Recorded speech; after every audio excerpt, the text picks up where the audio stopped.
Dumalo rin si dating Pangulong Rodrigo Duterte sa prayer vigil ng mga taga-suporta ni Pastor Apollo Quiboloy sa Liwasang Bonifacio sa Maynila. Sa kanyang talumpati, sinabi ni Duterte na palusot umano ang sinasabing pagrerepaso ng ilang bahagi ng konstitusyon, pero ang totoong target umano nito ay term extension. May puna rin ang dating Pangulo sa mga biyahe abroad ni Pangulong Bongbong Marcos. Sinisikap ang kunin ng GMA Integrated News ang panig ng Malacanang tungkol dito. Dumalo rin sa pagtitipon sina Senador Robin Padilla, Bato de la Rosa at Bongo. Ang puntarya talaga nila, ito.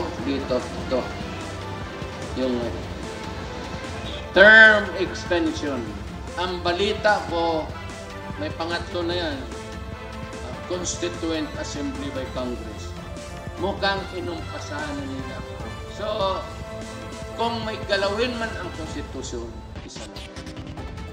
Pahabain lang talaga ni Marcos kung anong ginawa ng tatay niya, gagawin. Si Marcos, pasyal na lang yan. Mga kapuso, sama-sama tayong maging saksi. Mag-subscribe sa GMA Integrated News sa YouTube at para sa mga kapuso abroad, samahan niyo kami sa GMA Pinoy TV at sa www.gmanews.tv.